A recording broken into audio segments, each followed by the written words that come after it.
you.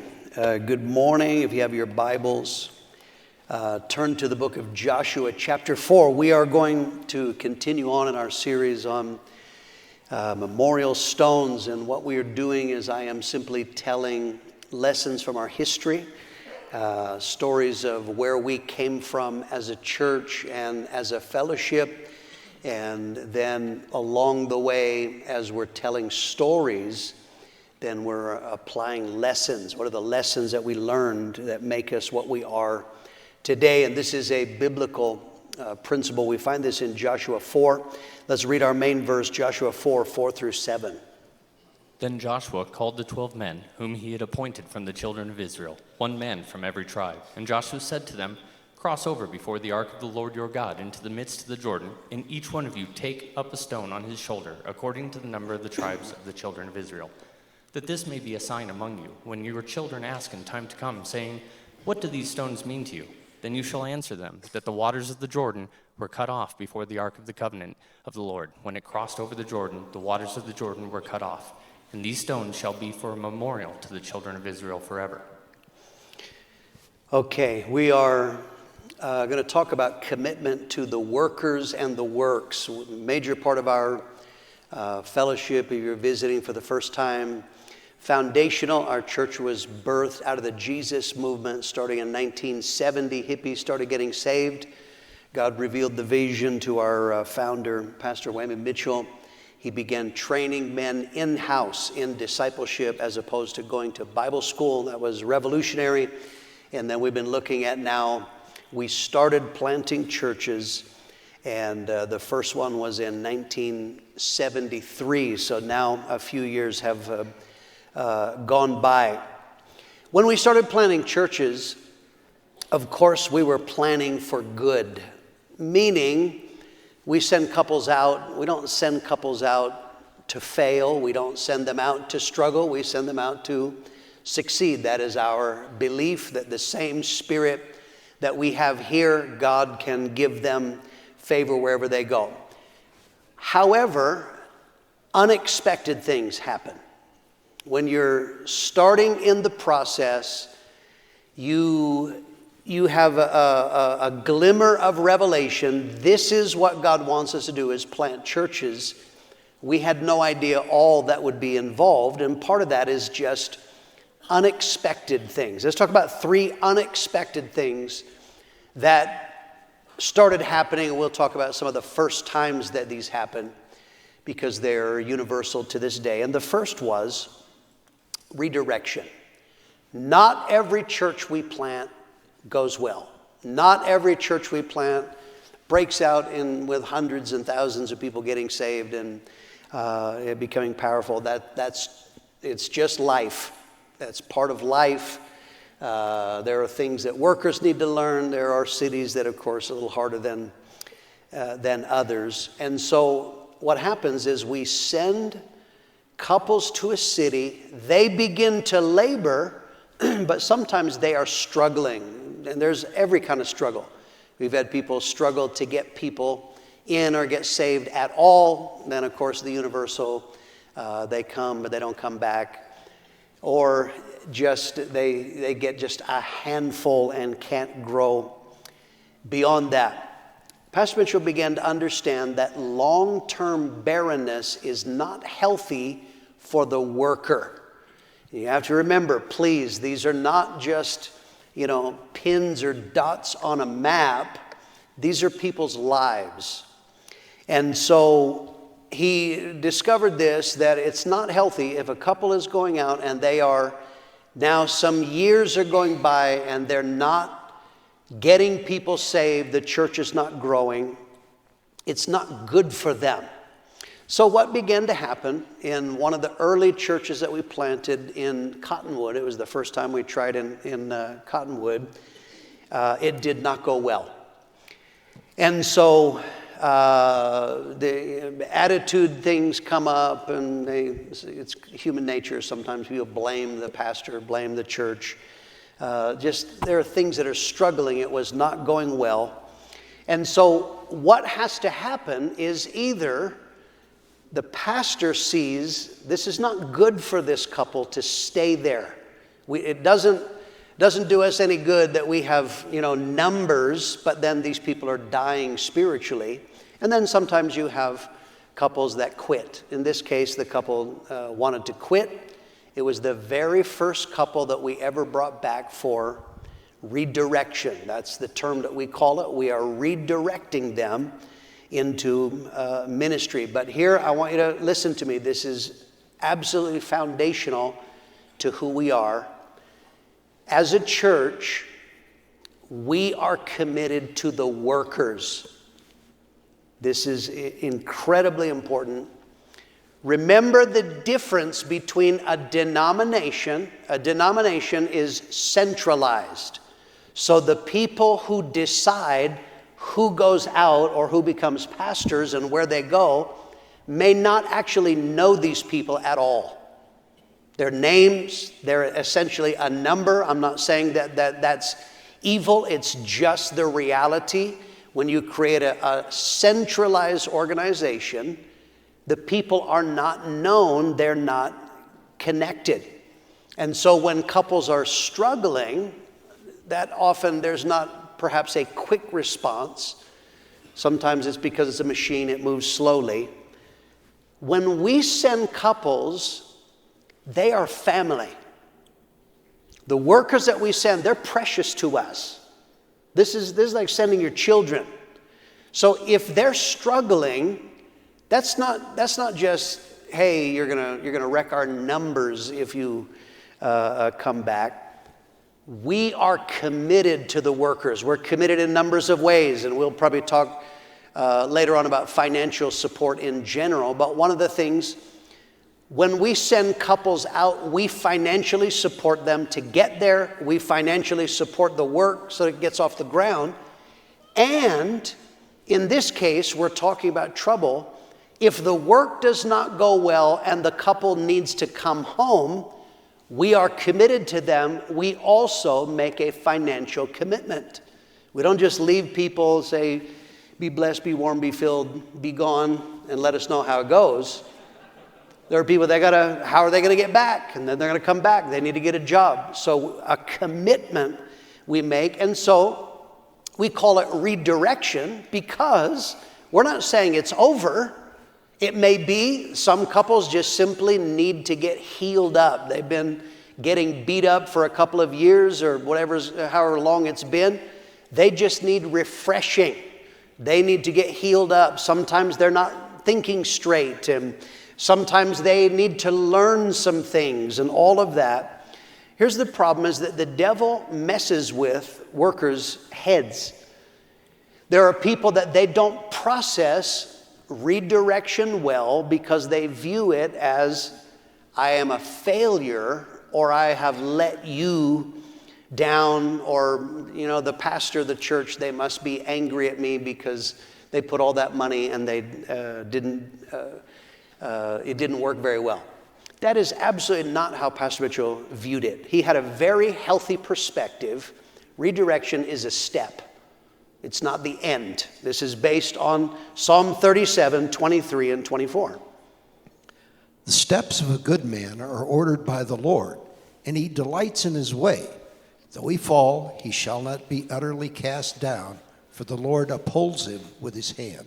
Okay, look at that scripture. It tells us two very powerful things about serving God, doing anything for God. Number one, life is made up of steps.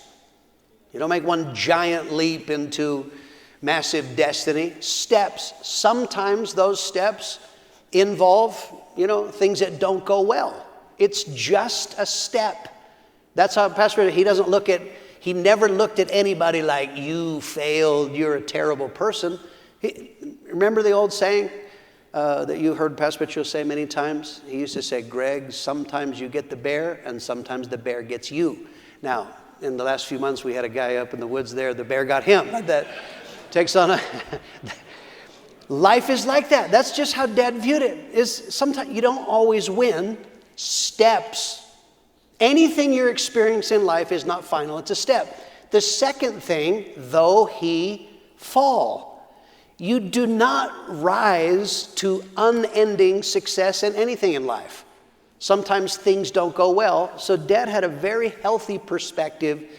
He said, this is a process. Come back, get healed up, learn some things maybe, and then we'll tackle it again. That's exactly what happened.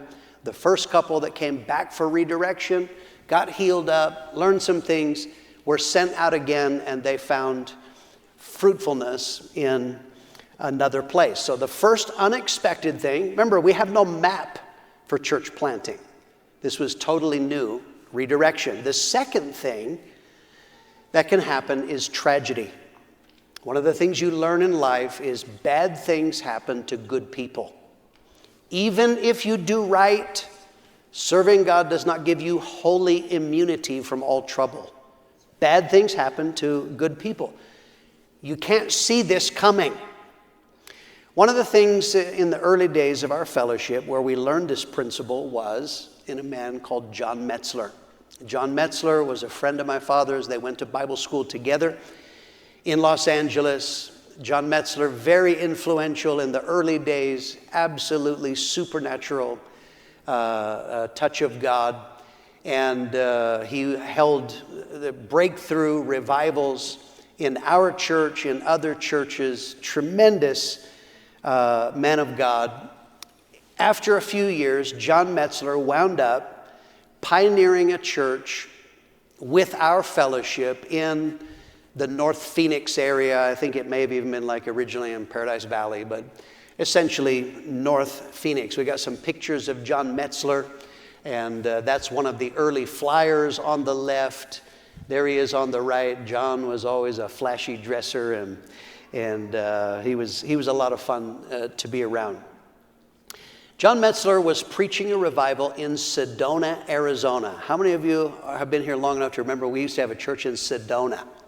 Very strange place for a church. It's a wealthy, there's millionaires there. I remember right after I got saved, I went on an impact team there and handed out a flyer for a free movie, and a woman who obviously she had jewels, she was a woman of wealth, she looked at me and said, "Why would I attend a free movie?" But anyway, Flagstaff had planted a church in Sedona. John Metzler, who was pastoring in Phoenix, was driving back and forth from Sedona each night in this revival. And this was in December of 1978. One night, he took 4 people with him from his church, and they drove from Phoenix to Sedona. Very interesting story intertwined in what I'm about to tell you. There was a lady from Sedona that night that attended, would not answer the altar call. Someone dealt with her to get saved. She refused and would not. Service ended. John Metzler gets in the car with the 4 people from the church. Unbeknownst to him, this lady who happened to attend was for some reason also driving to Phoenix. There was a terrible storm going on at that time. When they build bridges and structures, engineers, they engineer it to withstand what they call a 100-year flood. What's the worst amount of rain we could get in a 100-year period? What's at one time? And so they're supposed to build to withstand 100-year floods. As it came out later, the contractor had never seen a 100-year flood. He cheated on the foundations in a bridge crossing the Agua Fria, the I-17 as you cross the Agua Fria River. So now, in a terrible rainstorm, there are 3 cars. They're right close to each other. There was an older couple, completely unconnected, in front. John Metzler, 4 people in the middle, and the lady who wouldn't get saved for whatever reason, she also was driving to Phoenix.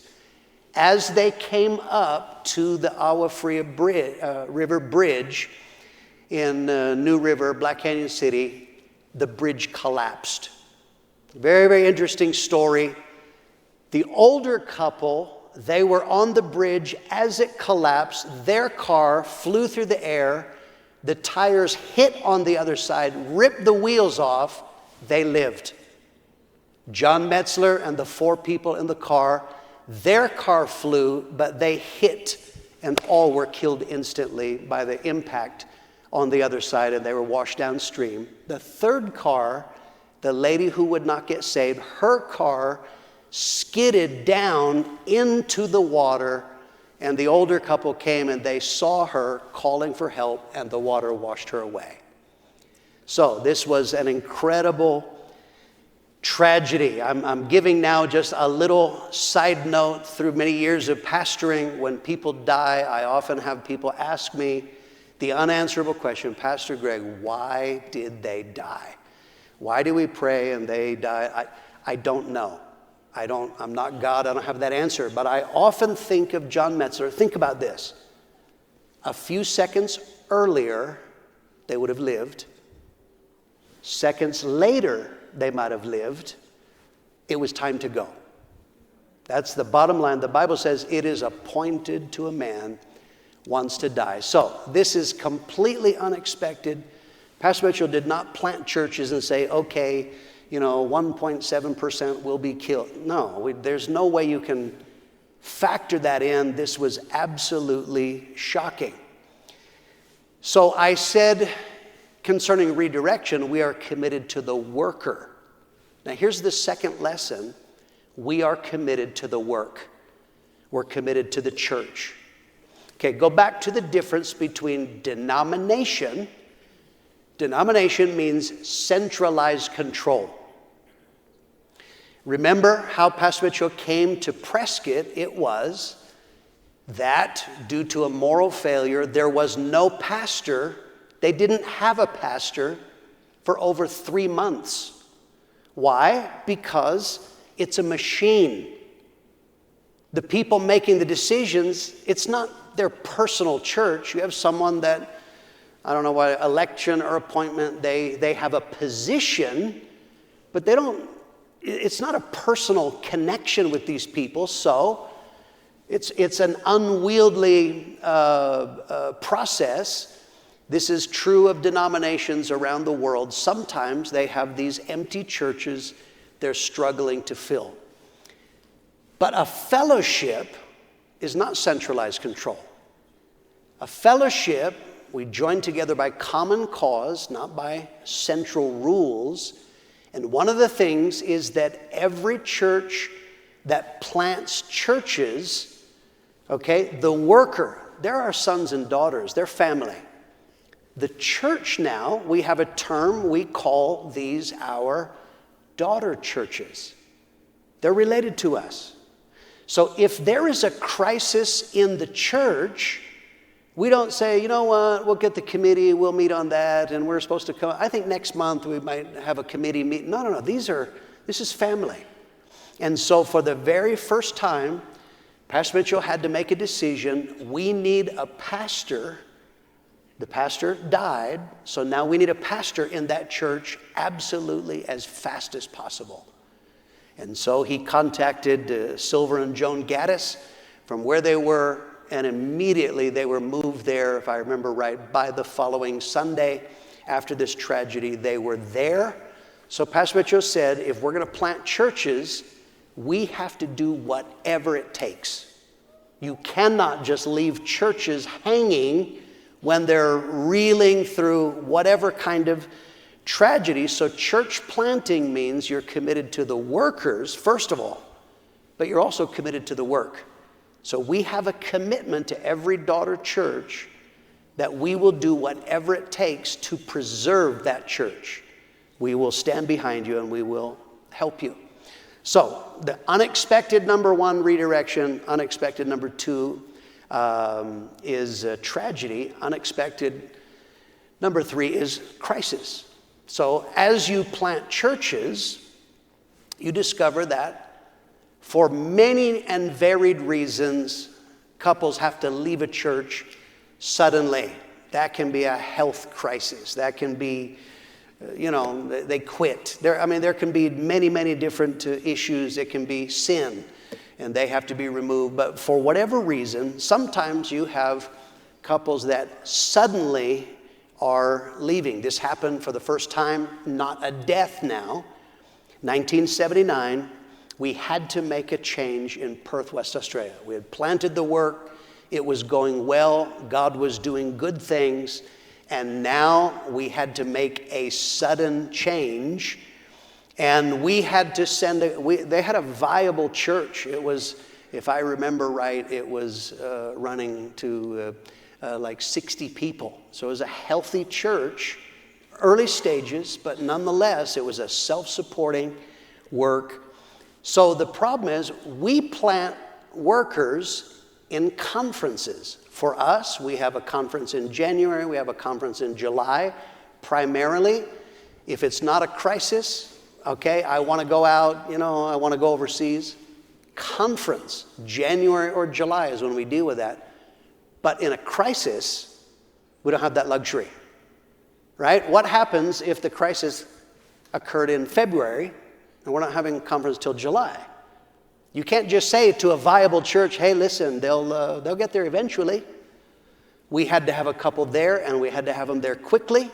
And so now the problem is, when you plant churches internationally, everything international is much more expensive. Early days, right, we're planting church, it's Flagstaff, it's Wickenburg, it's Cottonwood. Hey, we'll drive over the hill, we'll be there within the hour. International is not that way.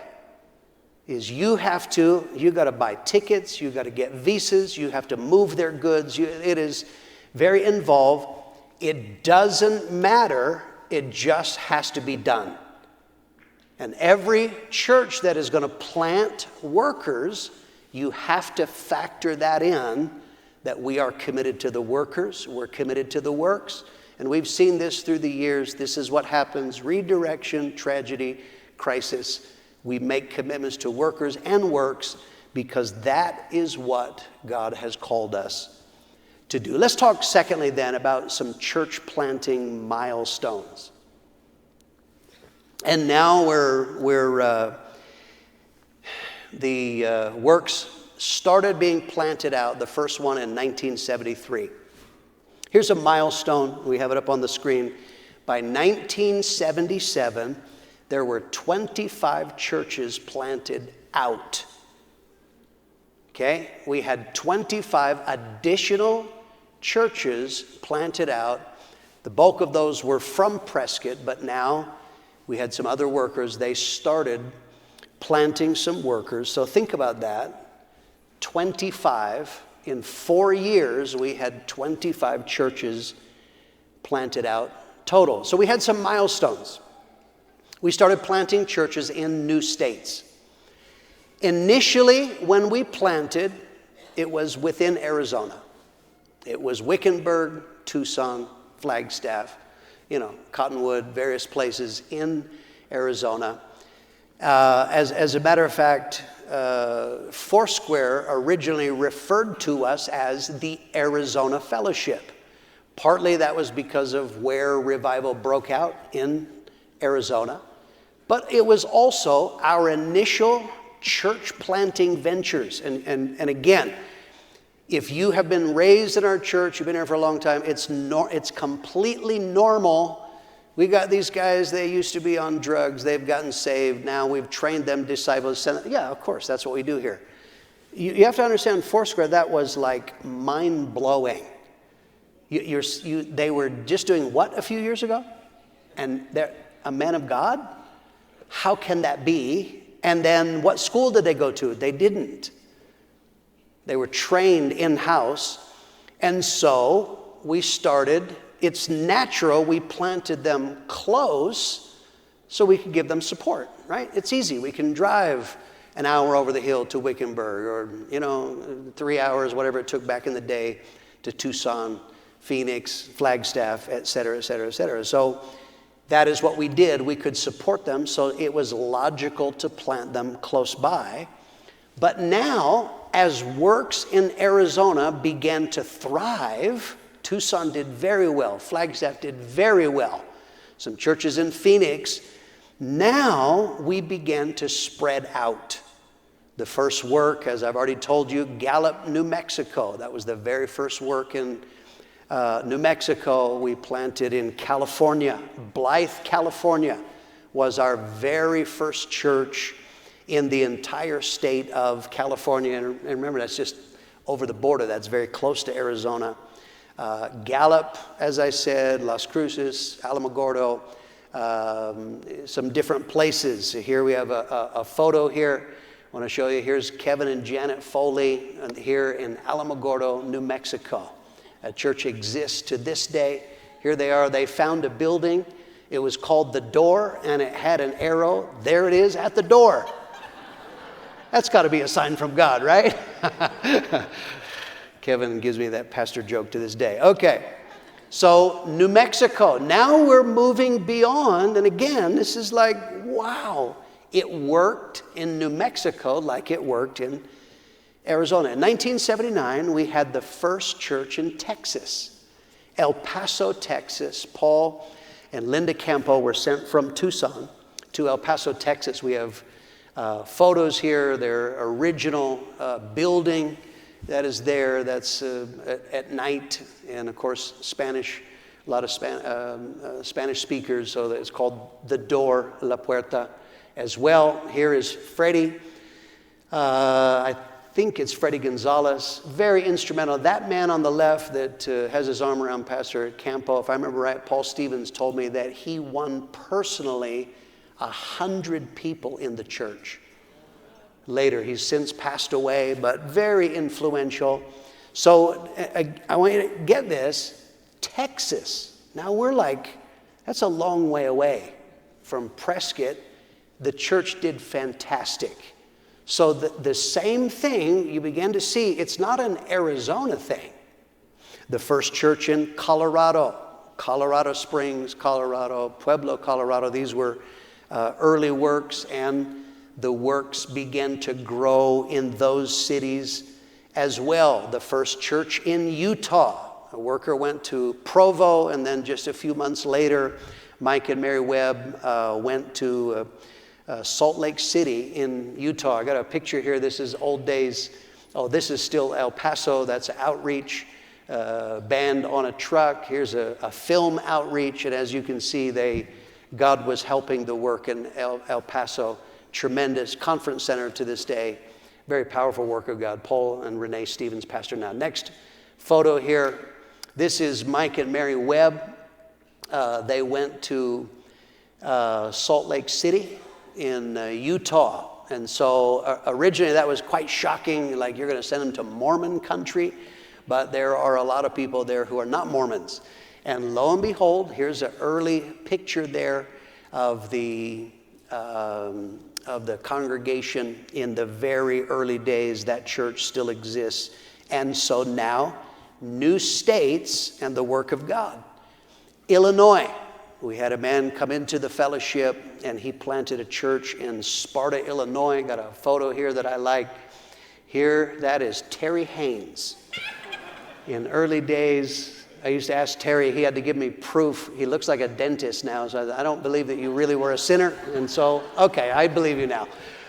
But here he was. This is early days, might even been before he got saved, but next photo. And now here, then Sparta, shortly after that as well, Marion, Illinois. We have churches in both of these. There is Terry Haynes now, who pastors the church in what's now Carbondale, Harry Hills. He was the first one to pioneer in Sparta. Dad, Joe Campbell, who then pioneered in Marion, Illinois. And this was one of their early conferences that they did. So again, Illinois is a long way from Arizona, but it didn't matter. Is if you do what we do here, if you want to be what we are, if you do what we do, then God will help you exactly the same.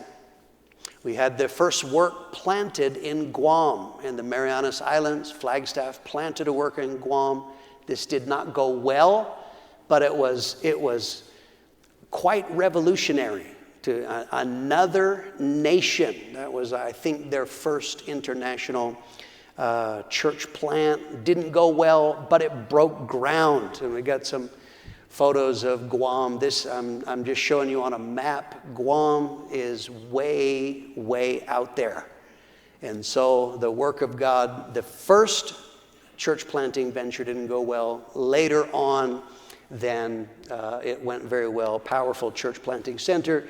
Next photo, here's Guam. It's a very small island, but very, very powerful work of God that was there. Then we, in church planting, you often will talk about this. There often are logical reasons why someone will go, I want to go to my hometown. The guys who went to Illinois, that's where they're from. So their heart was, I want to go to my hometown. Pastor Mitchell was approached by a couple here in the Prescott church who had been out pastoring and said, we want to go to Germany. So the very first church in Germany, now again, and our conference, we're starting to plant not just domestically in the U.S., but we planted. I have an old trumpet. I didn't have a photo, but here, the second church planned for Europe. Remember, I told you last week about Holland, or the last time we had a lesson, Holland, which came about supernaturally. Now here's the second church in Europe, and we're planting it deliberately. We sent Don and Liz McPherson to go to West Germany. In Wiesbaden is where they originally were attempting to pioneer. So that was the very first. So these are milestones. And again, so now you're talking about ordinary people. The beauty of church planting that is indigenous from within. So this is what happens. If you're in an organization and they're talking about, we have a missionary in Papua New Guinea and Africa and Outer Ubangi and, where else, that's exciting. Your heart is stirred. But when you're planting from within, there are people here like, I know that guy. He's going to be a mission. They're going to be missionaries. So it is much more stirring because now it's not unattainable. It's like, I was saved with that guy. We could do this. That is the brilliance of the vision that God gave us, planting churches from within. Sometimes this work, if I remember right, in Wiesbaden didn't go well. But the idea is it's very stirring. We are going to reach the world with people like us. Not professionals that we went and got from a school or they applied for the best qualified candidate. People like us could reach the world. So those were some milestones. Then church planting also, it has some, on any level, it has some organic elements, meaning from within. I know organic, when you're at the store, that's a French word that means cost twice as much. But we're talking now in a church. Organic is, that means from within. So as people got saved in Prescott, let's just apply it to Prescott now, or in Arizona, some of the churches in Arizona. Remember what was happening in the Jesus movement? Hippies were traveling. They're hitchhiking. They're roaming all across America. So we had people getting saved in our churches that were not from here. They had been hitchhiking through town. They were visiting someone, and they got saved here. If someone gets genuinely saved, what do? People who get saved want to pray, and they want to witness. So what do? It's natural that you pray for where you're from, and that you witness to people back home. This happened. Michelle Greeley was here. Now it's Michelle Olson. She had come to Prescott, going to Prescott College, and got saved. And Michelle began writing letters home. She would send letters and witness to people back in Massachusetts. I mentioned this in early days. I think Bruce Cutter counted up. It was like 36 people, whatever it was, that from their little communities right next to each other, Hamilton, Wenham, this all outside of the Boston area, that they started getting saved. And some of them moved here and got saved. Some are in our church, like Bruce Cutter is still in our church today. Different ones are still here. But others got saved, but it's just not feasible for them to move here. So what's a natural part of church planting is people begin to say, we need a church where I'm from. So they're praying, they're lobbying the court of heaven saying, God, we need a church in my hometown. So we had a whole group of people from Massachusetts who were praying, we need a church in Massachusetts. Philippians 1:5. For your fellowship in the gospel from the first day until now. Okay, the Apostle Paul is talking about a church that he planted, and he's saying, your fellowship, that is what we are. Fellowship literally means partnership. We partner together to do God's will. If you pray for a city, for God to plant a church there, you become a partner in everything that God does there. And so people had been asking God to send a church, probably bothering Pastor Mitchell, but nonetheless, here's a milestone. The very first church on the East Coast, Mark and Jane Ann Hurley, were sent to Beverly, Massachusetts. This is 2,000 miles away. So now this is a big deal. We're not going to be able to just pop over the hill and give them a band and an impact team. We are trusting God with this couple, and we're trusting God. God, you're the same God in Massachusetts than you are here. We got a photo again. Here is the original blurb in the trumpet. Arizona Fellowship extends to the East Coast. And this was the very first church that we planted in the East Coast. The furthest we had gone, Texas, Illinois was as far as we had gone up and to that point. I think we have another photo. Next photo. Yeah, Mark and Jane Ann Hurley, they were the ones. They're from there. It was natural to go back where they're from. And a church was planted. Also, at the same time, Harold Warner had gotten saved in Prescott. Harold wasn't from here. Harold was a blue blood from East Coast in Massachusetts. His mother lived in the Cape Cod area. His mother got saved. Some of her friends had gotten saved, and they began praying, we need a church in Cape Cod, and they began lobbying Harold, we need a church in Cape Cod. Paul and Renee Stevens were pioneering in San Bernardino, California, and it was not going well. And so Paul said we were dying, and so we approached Pastor Warner and we said, can we come home? We're all done. It's not working. We're discouraged. And Pastor Warner said, how about instead of coming home, why don't you go to the Cape? There are people there who need a church. Why don't you go to the Cape? And so Paul and Renee Stevens went. This was the second church that we had on the East Coast. And so we have some pictures here. Early days, here is Paul and Renee getting sent out. I don't remember if that is literally the one where they went to the Cape or an earlier one, but nonetheless, here is a article in the Cape and Islands News talking about the church. And you got to understand, the Cape had never seen anything like this. There were no churches like this in the Hyannis and Cape Cod area. There was a lady in the church, Saber Stockdale, was friends with Mrs. Warner. And so they had their very first service in the living room, had about 30 people in their very first service, simply because people praying, people witnessing, they're partnering, and the church took off from there. That is a conference center today. The other thing is that not only praying for a city, God may put a city on your heart that you might never go to, but he wants you to partner in prayer.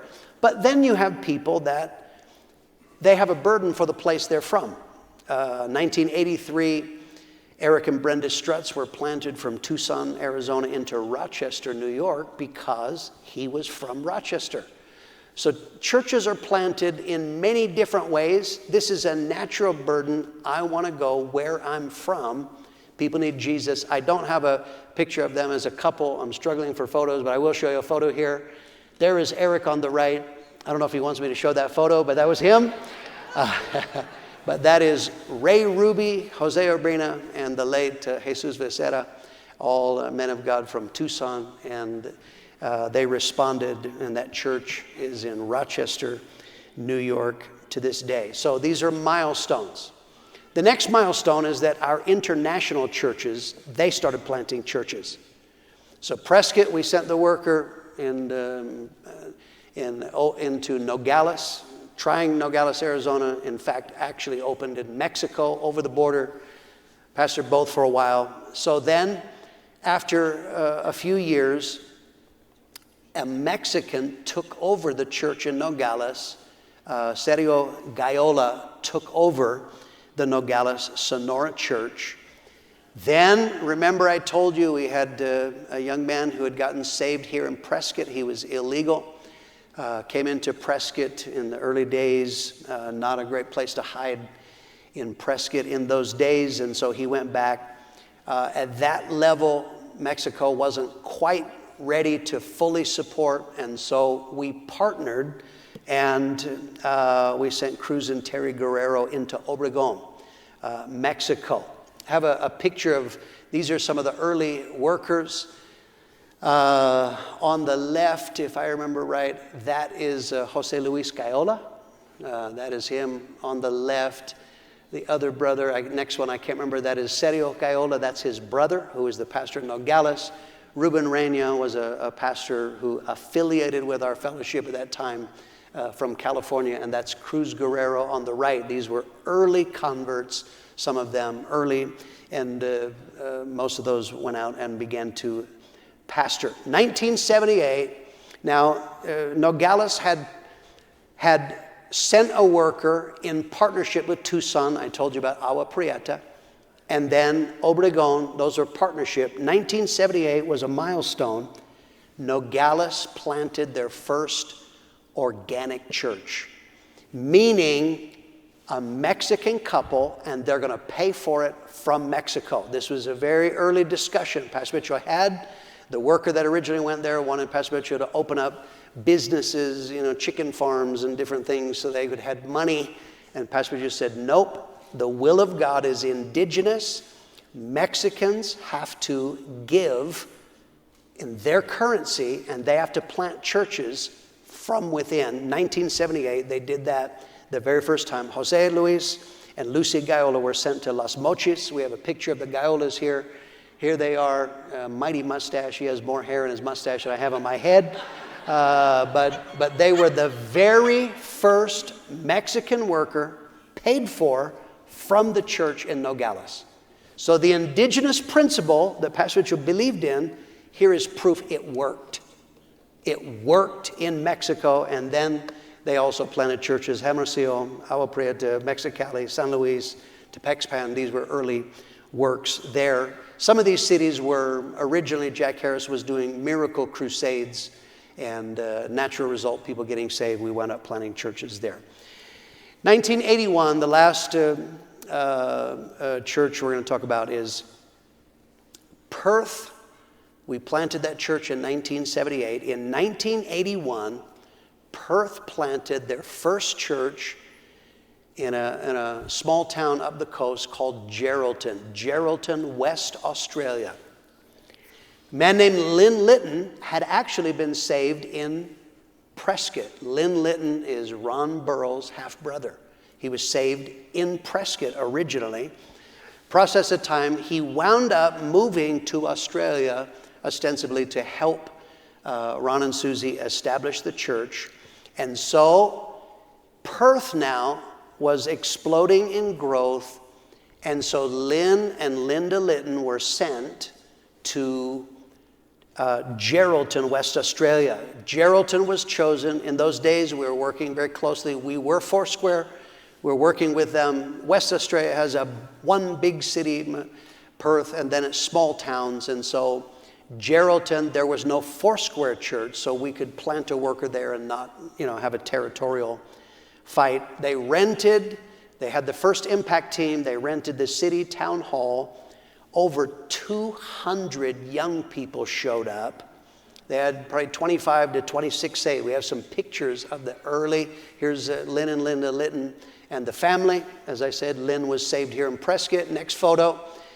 This is the original concert. Here it is, 200 young people in a hall that they rented downtown. Next photo, here is the altar call, people talking at the altar afterwards. There in the red in the middle, that's Paul Graham, a young Paul Graham there, a man named Mike White, different people that my wife and I know that were there on the impact team. But that was the opening concert. Daryl Elliott told me 5 of those that got saved in the very first concert wound up becoming pastors or pastors' wives in the future. It was just supernatural from day one. After 3 months, the church was running 60 people. Got a picture of the early church. Next one.